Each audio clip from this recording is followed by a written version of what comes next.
තෙල් බවුස වර්ජනයට IOC රියදුරනුත් එක් වෙයි.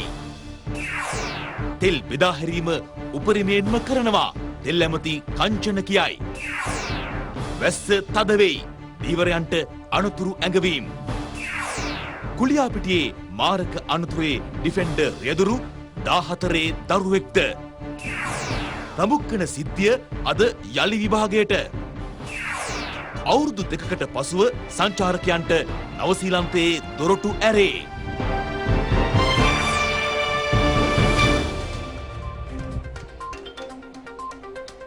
විශ්වසනීය පුවත් කාටත් කලින් රටට කියන ITN මධ්‍යහන ප්‍රවෘත්ති විකාශය සමගිනුයි ඔබ. පෞද්ගලික ටැංකි රථ රියදුරන්ගේ වර්ජනය සමග IOC තෙල් ටැංකි රියදුරන්ද එක්ව සිටිනවා. මේ පිළිබඳ අමාත්‍ය කංචන විජේසේකර මහතා සමග සාකච්ඡාවක් අද පැවැත්වෙන බවටද වාර්තා වනවා. මේ අතර අමාත්‍යවරයා පවසන්නේ දුම්රිය සහ රජයේ සතු බවුසර යොදා ගනිමින් උපරිම ධාරිතාවෙන් ඉන්ධන බෙදා හැරීම සිදු කරන බවයි. खनिज तेल पौद्गलिक टैंकर रथ රියදුරන්ගේ සංගමය පෙරේදා මධ්‍යම රාත්‍රියේ සිට ඉන්ධන ප්‍රවාහන කටයුතු වලින් ඉවත්ව සිටිනවා. ඒ ඉන්ධන මිල ඉහළ යාමට සාපේක්ෂව ප්‍රවාහන මිල ගණන් ඉහළ නොදැමීමට විරෝධය පළ කරමින් තම ඉල්ලීම් ලබා දෙනතුරු අඛණ්ඩව මේ වැඩ වර්ජනය ක්‍රියාත්මක කරන බවයි ලංකා खनिज तेल පෞද්ගලික टैंकर रथ රියදුරන්ගේ සංගමය අවධාරණය කරන්නේ. පෞද්ගලික බවුසර රථ හිමියන්ගේ කිසිම ටැංකි රථයක් ග්‍රාවණය වෙන්නේ නැහැ. කුඩා එකේ සිට මහා එක දක්වා. සියලුම දේවල් ලැබෙනතුරු අපි මේක අඛණ්ඩවම පවත්වාගෙන යනවා. එම සංගමය ගජපාපුර අංගණය අසල අට්ටාලයක් ඉදිකිරීමට කටයුතු කළත් පොලිසිය ඊට අවසර ලබා දී නැහැ. මෙම ගැටලුවට පිළියමක් ලබා ගැනීමේ අරමුණින් අද විශේෂභාර බලධාරීන් සමග සාකච්ඡාවක් බලාපොරොත්තු වන බවත් සිය ඉල්ලීම අනුව මිල සූත්‍රය සංශෝධනය කර නියමිත ප්‍රවාහන ගාස්තුව ලබා දීමට කටයුතු කරන ලෙසත් එම සංගමය ඉල්ලා සිටිනවා. මුතුරාජවල පර්යන්තයට කිසිදු ටැංකි රථයක් මේ වෙනකොට වාර්තා කරලා නැහැ. කොළොන්නාව පර්යන්තයට මේ වෙනකොට ඉන්ධන පිරුවහල් හිමි ටැංකි රථ 37ක් පමණක් වාර්තා කරලා තියෙනවා. නමුත් සාමාන්‍ය දිනයක නම් ටැංකි රථ 200කට වැඩි ප්‍රමාණයක් වාර්තා කරනවා. ඇමතුමා කිව්වා ඔබතුමාලගේ බලපත්‍ර අහෝසි කරලා වෙන කට්ටිය දෙනවකෝ. අපේ රටේ ආණ්ඩු ක්‍රම ව්‍යවස්ථාවෙම අපිට ප්‍රතිපාදන තියෙනවා රටේ මහ ජනතාවට වෘත්තීය ක්‍රියාමාර්ග ගැනීමට. බලපත්‍ර වලට අහෝසි කිරීමට අපි ඒක මුණ දෙන්න ලෑස්ති. ප්‍රවාහන ගාස්තු මිල සූත්‍රයක් අපේ තියෙනවා. මේ ප්‍රවාහන ගාස්තු මිල සූත්‍රය අධ්‍යක්ෂක මණ්ඩලය විසින් අනුමත කරලා තියෙනවා CPC සහ CPST සහ IOC සමාගම් වලින්. ඉතින් ඒක අපිට යාවත්කාලින කරලා දෙන එක තමයි අපි ඉල්ලලා තියෙන්නේ. වෙන කිසිම දෙයක් ඉල්ලලා නැහැ මෙතන. ඒක ලැබෙනකන් ඔබතුමාලා සේවයට නවත වාර්තා කරන්නේ නැද්ද? නැත්නම් අතරමැදි එකඟතාවයක් වුණොත් එකඟ වෙනවද මේ අවස්ථාවේ? අපිට සාධාරණ එකඟතාවයක් ආවොත් අපි එකකට එක වෙනවා. අන්ඔෆිෂියලි පණිවිඩ හම්බෙලා තියෙන දවල් සාකච්ඡාවක් හම්බ වෙනවා කියලා. ඉතින් අපිට ඒ සාකච්ඡාව හම්බුනොත් අපි අනිවාර්යයෙන්ම සාකච්ඡාවට යනවා. ගිහිල්ලා සාධනීය විසඳුමක් අපි බලාපොරොත්තු වෙනවා. මිල සූත්‍රය නිවැරදිව යාවත්කාලින කරන්න කියන එක තමයි කියන්නේ. එහෙම නැතුව අපි කිසිම අසාධාරණ ඉල්ලීමක් කරන්නේ නැහැ. මේ අතර ලංකා खनिज तेल පෞද්ගලික ටැංකි හිමියන්ගේ සංගමයට සහාය දක්වමින් ලංකා ඉන්දියන් ඔයිල් පෞද්ගලික ටැංකි රථ හිමිකරුවන්ගේ සංගමයේද මෙම වර්ජනයට එක් වුණා. ලංකා ඉන්දියන් ඔයිල් සමාගමේ පෞද්ගලික බවුසර රථ හිමියන්ගේ සංගමයේ වශයෙන් තීරණය කරා අපිත් CPC Buses Owners Association එකට සහයෝගයක් වශයෙන් වාර්තා කිරීම වැළකී සිටීමට මේ අදාළ නිලධාරීන් අදාළ ඇමතිවරුන්ට මේ ගැන සානුකම්පිතව හිතලා එහෙම නැත්නම් සාධාරණව හිතලා නිසියාකාරව මේ ප්‍රශ්නය ඉතාම හොඳින් විසඳගනී. ලංකා खनिज तेल තුගබඩා පර්යන්තවල සහ ඩිපෝවල මෙහෙයුම් කටයුතු පවත්වාගෙන යමින් පවතින බව විදුලි බල හා බලශක්ති අමාත්‍ය කංචන විජේසේකර මහතා පවසනවා. ඒ අනුව ඉන්ධන බෙදා හැරීමට දුම්රිය කුලී පදන මත ලබාගත් පෞද්ගලික ඉන්ධන බවුසර සහ රජයේ සතු බවුසර උපරිමයෙන් යොදා ගන්නා බවයි අමාත්‍යවරයා පවසන්නේ. මෙලෙස ක්‍රියාත්මක කරන ඉන්ධන ප්‍රවාහන කටයුතු වලට බාධා කිරීම සිදු වන බවද ට්විටර් පණිවිඩයක් නිකුත් කරමින් අමාත්‍යවරයා සඳහන් කරනවා. ගාලු මෝදුර විරෝධතාව මෙන්ම තවත් ප්‍රදේශ කිහිපයකදී අදත් විරෝධතා පැවැත්වෙනවා. ඉහළ යන ජීවන වියදම ඇතුළු ගැටලු කිහිපයක් මුල් කරගනිමින් ගාලු මෝදුර විරෝධතාව 24 වන දිනටත් අද පැවැත්වෙනවා. කුඩාරම් සකස් කරගනිමින් තවමත් පිරිස් එම ස්ථානයේ රැඳී සිටින අතර නිර්පාක්ෂික අරගලය ලෙස නම් කර ඇති මෙම විරෝධතා භූමිය තුළ විවිධ වැඩසටහන් සන්නිධානය කර තිබෙනවා. අරලියගහ මන්දිරය ඉදිරිපිට උද්ඝෝෂණයද 7 වන දිනටත් අද පැවැත්වෙනවා.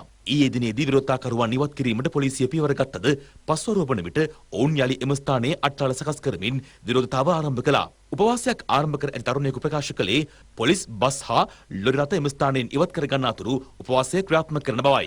මේ පදික වෙලිකාවේ තියෙන වාහන ටික අයින් කරලා දෙන්න. අපේ වාගේ කටක නැත්නම් වටිනවා.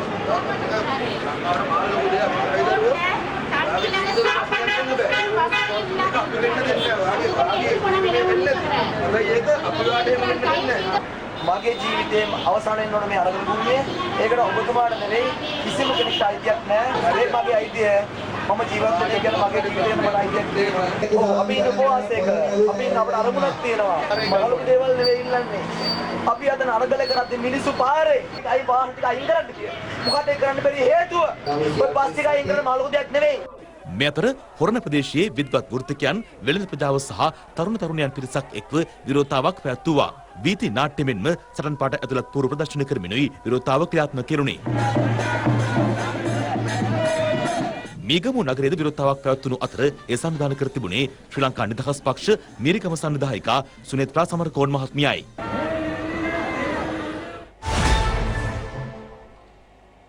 පළාත් කිහිපයකට අද දිනේත් මිලිමීටර් 100 ඉක්ම වූ තද වැසි ඇතිවන බව කලපුණ විද්‍යා දෙපාර්තමේන්තුව පවසනවා. මුහුදු ප්‍රදේශද දැඩි ලෙස රළු වන බැවින් දීවර සහ නාවික ප්‍රජාව කාලගුණ අනාවැකි පිළිබඳ විමසිලිමත් වන ලෙසයි දැනුවත් කෙරෙන්නේ. බස්නාහිර සහ දකුණු පළාත්වල දැනට පවතින වැසි සහිත කාලගුණ තත්ත්වය තවදුරටත් අපේක්ෂා කරනවා. අද දිනේදී බස්නාහිර, සබරගමුව, දකුණ සහ මධ්‍යම පළාත්වල විටින් විට වැසි හෝ ගිගුරුන් සහිත වැසි ඇතිව බලාපොරොත්තු වෙනවා. බස්නාහිර සහ දකුණු පළාත්වල ඇතැම් ස්ථානවලට මිලිමීටර් 100ට වැඩි තද වැසි දැතීමේ හැකියාව පවතිනවා. ඌව පළාතේ මඩකලපුව සහ අම්පාර දිස්ත්‍රික්කවල සවස් කාලයේදී හෝ රාත්‍රී කාලයේදී ස්ථාන ස්වල්පයක වැසි හෝ ගිගුරුන් සහිත වැසි ඇතිවීමේ හැකියාවද පවතිනවා. උතුරු මැද වයඹ සහ දකුණු පළාත්වල සුළඟේ වේගය විටින් විට පැයට කිලෝමීටර් 40 පමණ දක්වා වැඩි වීමේ හැකියාවද පවතිනවා. ගිගුරුන් සහිත වැසි සමග ඇති හැකි తాවකාලික තද සුළං වලින් සහ විශේෂයෙන්ම අකුණු මගින් සිදුවන අනතුරු ආමකැටයශ පියවර ගන්නා ලෙස ජනතාවගෙන් කාර්මික ඉල්ලා සිටිනවා. වවුනියාව කෝදණ්ඩ නොච්චිකුළුම් ප්‍රදේශයේදී ආයුධ සන්නද්ධ අපරාධ කල්ලියකට අයත් සමාජිකයින් 16 දෙනෙකුගෙන් යුත් කණ්ඩායමක් පුලියන්කුළුම් පොලිස් විශේෂ කාර්ය බළකායම් මගින් අත්අඩංගුවටගෙන තිබෙනවා. නොච්චිකුළම් ප්‍රදේශයේ පැවති සාදයක් වැටලීමේදී මෙම තරුණයන් අත්අඩංගුවට ගැනුණේ. ඔවුන්ගේ ජංගම දුරකථනවල තිබී ඡායාරූප රැසක් සොයාගත්තා. අපරාධ කල්ලියේ ප්‍රධාන සමාජිකයන් සමගත් ඡායාරූප, තියුණු ආයුධ භාවිත කරන අයුරු මෙන්ම සමාජ විරෝධී ක්‍රියාවල නිරත වන ආකාරය දැක්වෙන ඡායාරූපද ඒ අතර තිබී සොයාගෙන තිබෙනවා.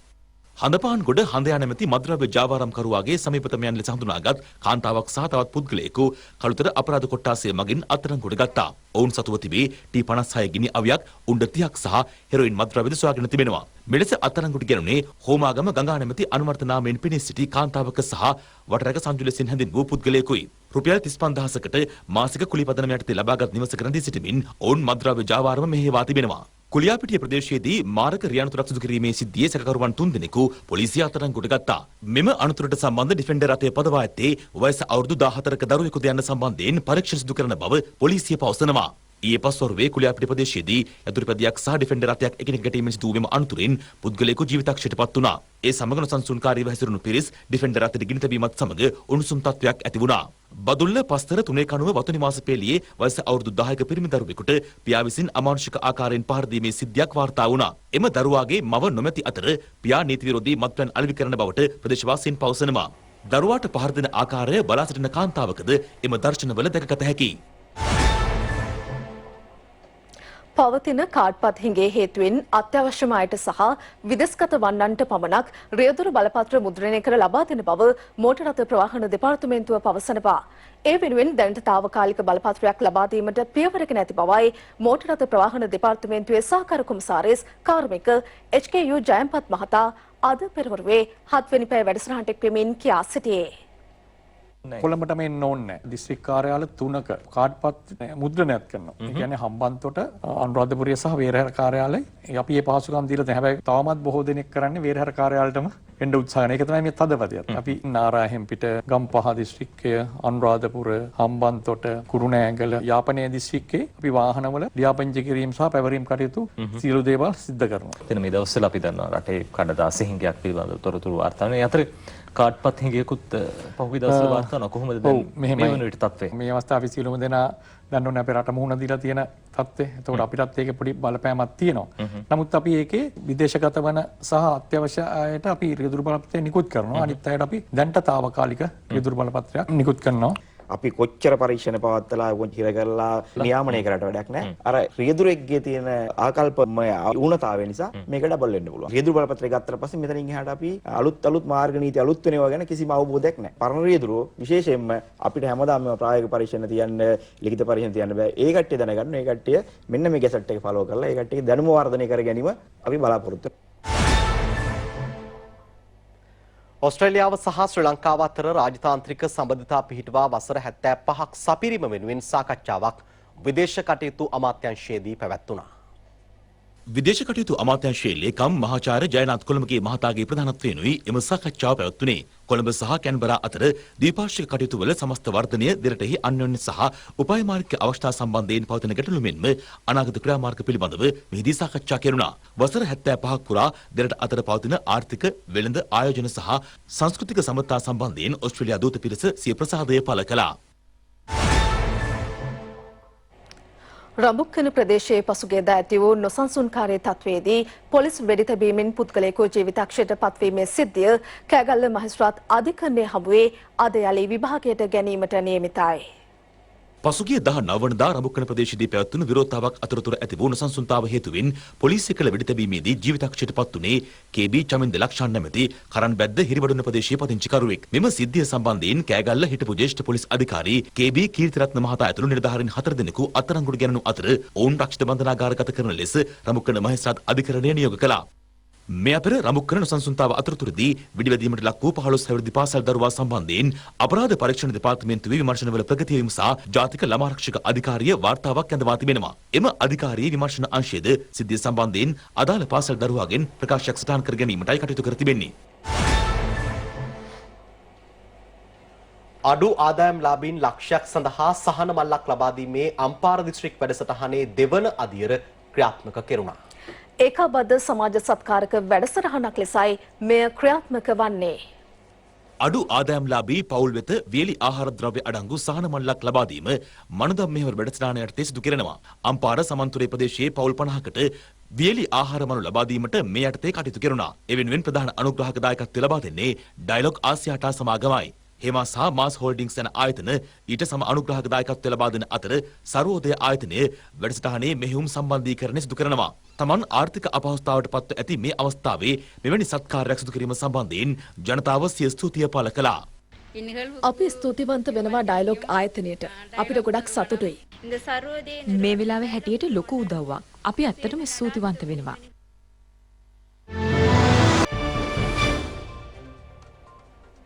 දැන් අවධානය විදේශ තොරතුරු වෙත. වසර දෙකකට පසු විදේශ සංචාරකයන් සඳහා නවසීලන්තයේ දේශ සීමා අද සිට විවෘත වනවා. දේශ සීමා විවෘත කිරීමත් සමග එරටට ඇතුළු වීමට අවසර හිමි වන රටවල් සංඛ්‍යාව 60ක්. කොරෝනා වෛරස් ව්‍යාප්තිය හේතුවෙන් 2020 වසරේ මාර්තු මාසයේදී නවසීලන්තය එරට දේශ සීමා වසා දැමුවා. නමුත් පසුගිය මාර්තු මාසයේ සිට ඔස්ට්‍රේලියානු ජාතිකයන්ට පමණක් නවසීලන්තය වෙත ඇතුළු වීමට අවසර හිමි වුණා.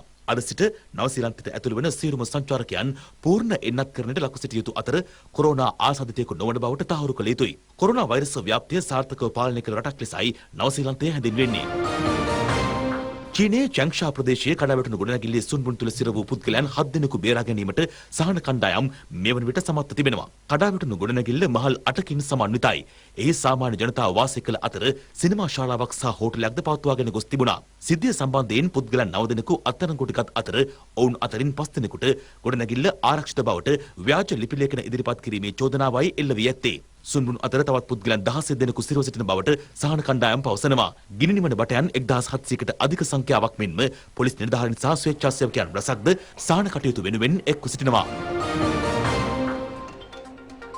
ඒත් සමගින් මධ්‍යහන ප්‍රවෘත්ති විකාශය නිමාවට පත්වනවා. ඔබට සුබ දවසක්.